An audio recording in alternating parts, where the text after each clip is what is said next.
بەڵێ پرۆسی هەڵبژاردن تەواو بووە بەڵام هێشتا کۆمیسیۆن بە دوای ئەو فێڵ و ساختەکاریانەوەیە کە لایەنەکان لە هێزە سیاسیەکان ئەتوانم بڵێم لە باشووری ناوەڕاستی عێراق ئەنجامیان داوە بۆچی بۆ ئەوەی کە فێڵ و ساختەکاری بکەن بۆ بەدەستێنانی دەنگی زیاتر و ببنە براوە و بچنە پەرلەمان و کورسی خۆیان مسۆگەر بکەن لەسەر ئەم پرسە و ئەم بابەتە ئەحمەد سەراجی شرۆڤەکاری سیاسی ڕاستەوخۆ لە بەغداوە میوانم دەبێت بەڕێز سەراجی ئەم کاتت باش سوپاس کە ئامادەن لەگەڵمان ئەم بابەتەی کە باسم کرد ئەم فێڵ و ساختەکاریەی لەلایەن کاندیدەکانەوە ئەنجام دراوە بەرامبەر هاوڵاتیان تۆ پێمان بڵێ ئەمە چۆن باسی بکەین چۆن یاخود چ پێناسەیە کەڵەگرێت چۆن شرۆڤاکرێ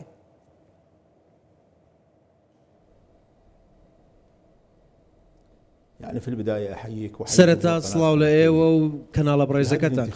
لەم هەڵبژاردنە لە ڕاستیدا هەندێک شت ڕوویدا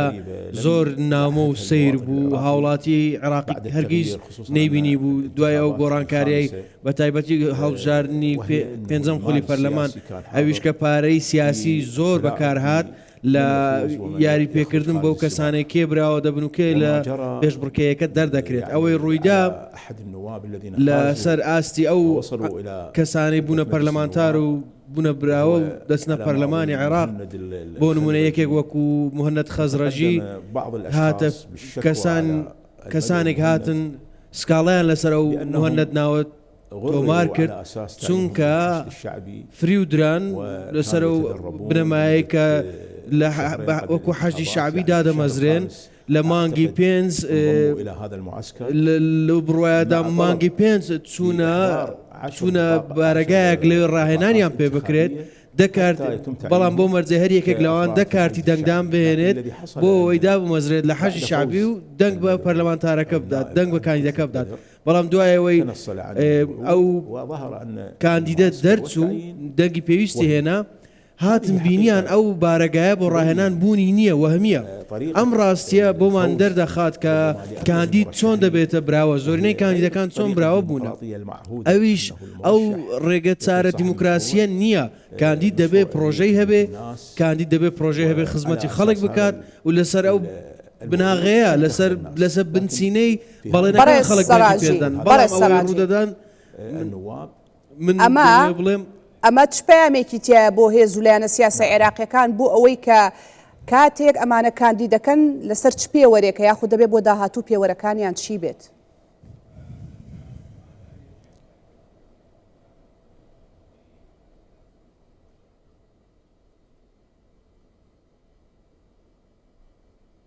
يعني بالتأكيد يعني بدڵنیاییەوە حقيقة لە ڕاستیدا ئەمە شتێکە شۆکمان دەکە ئێمە وەکو چاودێر لەو هەڵبژاردنە و هەروەک یەک لە کاندیدە دۆڕاوەکان گوتی کە بۆ نمونە مالیکی خاوەنی دۆزی بڕیاری جعفەریە یەکێک لە دۆڕاوەکان وتی ئەو دەیەوێت ئەگەر کەسێک دەیەوێت لە هەڵبژاردن براوە بێت با هیچ پرۆژێک پێشکەش ناکات تەنیا با پارە بەکاربێنێ پارە لە هەڵبژاردن بەکاربێنێ و براوە دەبێت ئەمە وا دەکات دیموکراسیەتی عێراقی لە وەچەرخان بێت بۆیە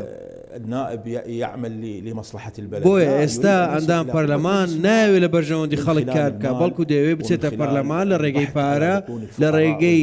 گاڵتە پێکردن بە خەڵکی هەژار و چینی ناوەڕاست کە زۆرینەیان لە ناوچە عێراقیەکان دیارە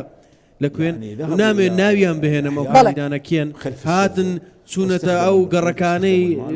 زۆر هەژار نشینن پارەیان بەکارهێناوە پارەی گەندەڵی بۆی دەنگیان بەدەستبێنن لە کاتێکدا ڕەوتە مەدەنیەکان ڕەوتە ئەلمانیەکان و شیوعیەکان زۆرینەی ئەو کەسانەی کە پرۆژیانێ بۆی وڵات بنیادنێ پارەیان نییە دەسەڵاتیان نییە نەیانتوانی وا هیچ بەدەستبێنن لە ڕاستیدا لەو پرۆسە دیموکراسیە بەدەستێکی کەواتە تۆڵەی هێشتا بەشێکی زۆر لە سیاسیەکان لە عێراق هاوڵاتیان بەشداری نەکەن.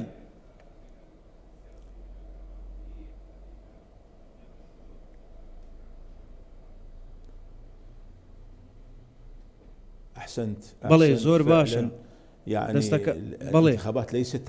هەڵبژاردن دادپەروەرانە نییە شەفاف نییە پاک و بێگەر نییە ئەگەر لە یاتان بێ خۆپشاندانی تشرینیەکان یەکێک لە مەرجەکانی ئەو خۆپشاندانە هەموارکردنەوەی یاسای هەڵبژاردن بوو. لە ڕاستیدا یاسای یەک بازنا لە بەرژەوەندی پارتە بچووکەکان نییە، بەڵام سانتلیگۆش لە بەرژەوەندیاندانە، بەڵام بەڕێز مالیکی ڕژد بوو لەسەر هێنانەوەی ئەم یاسایە. ئەو کەسانەی کە پارەیەکی زۆریانە ناتوانن ڕکابەری نەهەنگە گەورەکان بکەن، بۆیە ئەم هەڵبژاردنە بۆ دروستکردنی ڕێگەیەکی نوێیەکە وڵات دەگۆڕێ. لە ڕاستیدا ئەوەی کە گۆڕانکاری دەکات پارەیە نەک سندوقی دەنگدان، ئەوەی پارەیەکی زۆری هەبێ ئەو براوەیە لە پەرلەمان. ئەگەر کەسێک ملیارانی خەرج کرد بێ بۆی بگاتە پەرلەمان، بە دڵنیاییەوە هەوڵ دەدات ئەو پارەی کە خەرجی کردوە بەدەستی بهێنێتەوە، بۆیە گەندەڵی دەبێت، بۆیە گرێبەستی وەهمی دەبێت، بۆیە جارێکی دیکە پارەی بودجەی دەوڵەت، پارەی خەڵکی هەژار دەدزرێت. ئەمە چارەنووسی عێراق تاریک دەکات، نازانین ئەم خولە چۆن دەبێ، مامەڵ و کارەکانی چۆن دەبێ، لە کاتێکدا ئەو پارەی کە ئەندام پەرلەمانەکان خەرجیان کردووە چۆن بەدەستیان دەهێننەوە، ئەو پارەی خەرجکەواتە تۆ ڕاستەوخۆ باس لەواکەی لە عێراقا گەندەڵی ساختەکاری پارە ڕۆڵ دەگێڕێ و سەردەکەوێ، نەک پرۆژە و خزمەت گوزاری.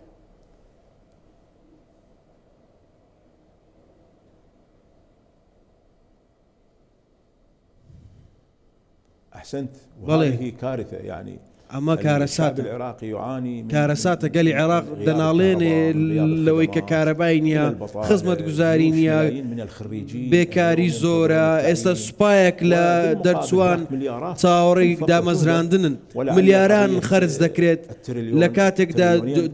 2 تریلیۆن دینار 2.5 تریلیۆن دینار کە وەزیری کاروباری کۆمەڵایەتی گوتی ئەو پارێن نەماوە، 2.5 تریلیۆن دینار نەماوە. ئەمە کارەساتە.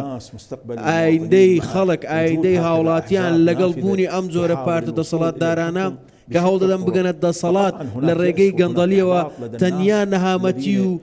بێهیوایی لە نێو خەڵک زیاد دەکات. ئەو خەڵکەی کە خۆیان عێراقیان دەیانێت عێراق باش بێت، ڕەوتە علمانیەکان،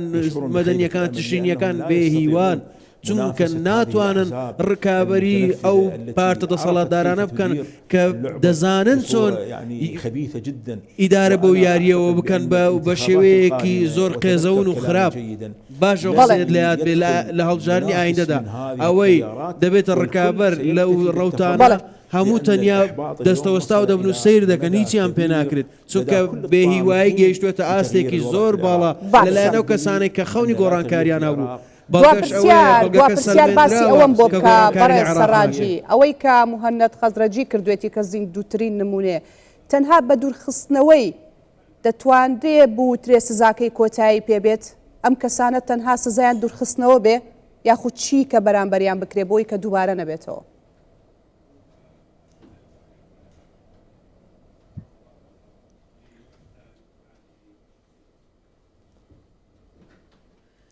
يعني بالتأكيد بەدڵنیاییەوە ئەوەی موهەنەد خەزرەجی کردی لە ڕاستیدا کارێکە زۆر سەیرە، بارەگایەکی سەربازی وەهمی دروست دەکات، بەڵێن بە 1500 کەس دەدات، 1500 کەسی گەنج دامەزرێن لە حەجی شعبی، دوای دەردەکەوێت ئەمە گاڵتە پێکردن بووە بە مێشکیان، دواتر کۆمسیۆن دێ دووری دەخاتەوە، ئەو کاندیدە دوور دەخاتەوە و کەسێکی دیکە لە کوتلەکە دێتە پێش. ئەمە سزایەک نییە کە خەڵک بیاوێت، بەڵکو ئەمە گاڵتە پێکردنە، ئەم ساختەکردنە، ئەم هەڵبژارنە ئەم پەرلەمانە گاڵتە پێکردنە، ئەمە پەرلەمانە. بۆیە داوا دەکەم دادگا سزایەکی سەخت دەربکات بۆی ڕێ لە گەندەڵکاران بگرێت، سەرچاوە و توانەکانی دەوڵەت بەکارنێنن بۆی بگەن بە پەرلەمان. بۆیە هیواخوازین، ئاوات خوازین دادگا ڕۆڵی هەبێ لەو بابەتە بە ئاسن سزا دەربکات. زۆر سوپاس دەکەم بەڕێز ئەحمەد سەراجی، ڕاستەوخۆ لە بەغداوە لەگەڵم بووی، دەستخۆش.